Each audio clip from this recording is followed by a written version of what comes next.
اللہ الرحمن الرحیم۔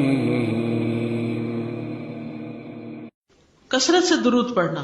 رسول اللہ صلی اللہ علیہ وسلم نے فرمایا، جمعہ کے دن اور جمعے کی رات کو کثرت سے مجھ پر درود پڑھا کرو، بس جو آدمی مجھ پر ایک دفعہ درود بھیجے گا اللہ اس پر 10 رحمتیں نازل کرے گا۔ اللہم صلی علی محمد۔ رسول اللہ صلی اللہ علیہ وسلم نے فرمایا، تمہارے افضل دنوں میں سے جمعے کا دن ہے۔ اسی دن آدم علیہ السلام پیدا کیے گئے، اسی دن ان کی روح قبض کی گئی، اسی دن سور پھونکا جائے گا اور اس دن سب لوگ بے ہوش ہوں گے، اس لیے اس دن مجھ پر کثرت سے درود بھیجا کرو کیونکہ تمہارا درود مجھ پر پیش کیا جاتا ہے۔ کہتے ہیں لوگوں نے پوچھا، یا رسول اللہ، ہمارا درود آپ پر کس طرح پیش کیا جائے گا جبکہ آپ کا جسم بوسیدہ ہو چکا ہوگا؟ تو آپ نے فرمایا، بے شک اللہ عز و جل نے انبیاء کے جسموں کو زمین پر حرام کر دیا ہے، یعنی فرشتوں کے ذریعے آپ تک درود پہنچایا جاتا ہے۔ انبیاء کے جسموں کو مٹی نہیں کھاتی، صحیح سلامت ہوتے ہیں ان کے جسم۔ سورۃ الکہف پڑھنا۔ نبی صلی اللہ علیہ وسلم نے فرمایا، جو شخص جمعہ کے دن سورۃ الکہف پڑھتا ہے تو اس کے لیے دوسرے جمعے تک نور روشن رہتا ہے۔ غسل کرنا۔ ہر بالغ پر جمعہ کے لیے جانا ضروری ہے، اور ہر وہ شخص جس پر جمعہ کے لیے جانا ضروری ہے اس پر غسل ہے، یعنی اس کو لازمی غسل کرنا چاہیے، اللہ ہی کہ کوئی مجبوری ہو۔ تو آپ اپنا اسکیجول اس طرح بنائیں نا کہ جیسے اگر آپ ہر روز نہاتے پھر تو کوئی مسئلہ نہیں، لیکن اگر آپ ایک دن چھوڑ کے ایک دن نہاتے ہیں تو آپ پھر اس طرح اسکیجول کریں کہ جیسے آپ منڈے کو نہائے، پھر وینسڈے کو نہائے، پھر جمعے کو نہائے، پھر آپ سیٹرڈے سنڈے اگر نہیں بھی نہاتے پھر منڈے، تو اس طرح آپ جمعے کو مس نہیں کریں گے۔ یہ نہیں کہ جمعرات کو نہا کے جمعہ کو چھوڑ دیا یا جمعہ چھوڑ کے ہفتے کو نہائے، ایسا نہیں کرنا چاہیے۔ علماء نے غسل کے حکم کے بارے میں اختلاف کیا، بعض تو کہتے ہیں یہ واجب ہے، یعنی فرض کے درجے میں ہے، اور جمہور علماء یہ کہتے ہیں کہ مستحب ہے، پسندیدہ ہے، افضل عمل ہے۔ حدیث میں آتا ہے جس نے جمعے کے دن وضو کیا اس نے اچھا کیا، اور جس نے غسل کیا تو یہ افضل ہے۔ صفائی میں مبالغہ ہوتی نا، ویکلی صفائی آپ کو کرنی ہوتی ہے، یعنی جیسے ناخن وغیرہ کاٹتے ہیں یا پھر اپنے زائد بال وغیرہ اتارتے ہیں، تو یہ سب چیزیں اگر جمعے کے دن ہو تو زیادہ بہتر ہے۔ نبی صلی اللہ علیہ وسلم نے فرمایا، جو شخص جمعے کے دن اچھی طرح غسل کرے، اچھی طرح سنوار کر وضو کرے، اپنے بہترین لباس میں سے پہنے، یعنی جمعے کے دن باقی دنوں کی نسبت اچھا لباس پہنے، اللہ نے اس کی قسمت میں گھر والوں کی جو خوشبو لکھی ہو وہ لگا لے، یعنی گھر میں جو بھی خوشبو ہے، پھر جمعہ پڑھنے آئے تو لغو کام نہ کرے، 2 آدمیوں کے درمیان جدائی نہ کرے، یعنی 2 لوگ بیٹھے ان کے بیچ میں گھس کے بیٹھ جائے۔ اس جمعے اور دوسرے جمعے کے درمیان کے پورے ہفتے کے گناہ معاف کر دیے جاتے ہیں۔ پھر مسواک کرنا۔ جمعے کی سنتیں بتاتے ہوئے آپ نے فرمایا، اور تم پر مسواک کرنا لازم ہے۔ اچھا لباس پہننا۔ نبی صلی اللہ علیہ وسلم نے فرمایا، اگر ممکن ہو تو جمعہ کے لیے اپنے کام کاج کے کپڑوں کے علاوہ 2 کپڑے اور بنا رکھنے میں کیا حرج ہے؟ اسپیشل ڈریس رکھے جو جمعے کو ہی پہن لیں۔ خوشبو لگانا، یعنی خوشبو لگائے، حدیث میں آتا ہے چاہے وہ عورت کی خوشبو سے ہو، یعنی آپ کی اپنی نہیں، بیوی کی خوشبو پڑی ہو وہی لگا لو، لیکن لگاؤ۔ تیل لگانا۔ جو شخص جمعہ کے دن غسل کرے اور جس قدر ممکن ہو پاکیزگی حاصل کرے اور اپنے تیل میں سے تیل لگائے یا اپنے گھر کی خوشبو میں سے خوشبو لگائے، پھر نکلے کہ 2 آدمیوں کے درمیان تفریق نہ کرے، جتنی مقدرہ نماز پڑھ لے، اور جب امام بات کرے تو خاموش رہے۔ اس جمعے سے لے کر دوسرے جمعے تک اس کے گناہ بخش دیے جاتے ہیں۔ جمعہ کا وقت۔ سورج ڈھلتے ہی جمعہ پڑھنا۔ سورج ڈھلتے ہی جمعہ پڑھنا، اول وقت جمعہ پڑھنا، بہت لیٹ نہیں کرنا چاہیے۔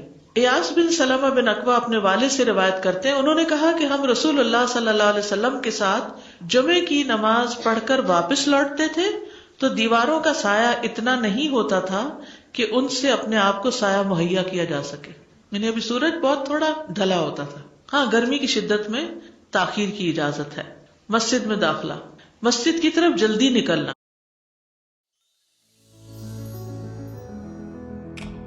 ہم اپنی لائف میں کتنے لوگوں سے پیار کرتے ہیں؟ امی، نانی، بہن، خالہ، بیٹی، کزن، بیسٹ فرینڈ، آفس کی کلیگ۔ کیا آپ جانتے ہیں پاکستان میں ہر 9 میں سے 1 عورت کو بریسٹ کینسر کا خطرہ ہے، اور وہ ہم میں سے کوئی بھی ہو سکتی ہے۔ لیکن اگر ہم اپنا معائنہ باقاعدگی سے خود کریں اور بریسٹ کینسر ارلی ڈیٹیکٹ ہو جائے تو چانس آف سروائیول 90% بڑھ جاتا ہے۔ اس لیے ویٹ اکیڈمی دے رہا ہے پنک ربن کا ساتھ پاکستان میں ایک ڈیڈیکیٹڈ بریسٹ کینسر ہاسپٹل بنانے کے لیے، تاکہ ہمیں کسی کو کھونا نہ پڑے۔ Together we can defeat breast cancer. اگر آپ بھی ڈونیٹ کرنا چاہتے ہیں تو اسکرین پر دی گئی ہدایات فالو کریں۔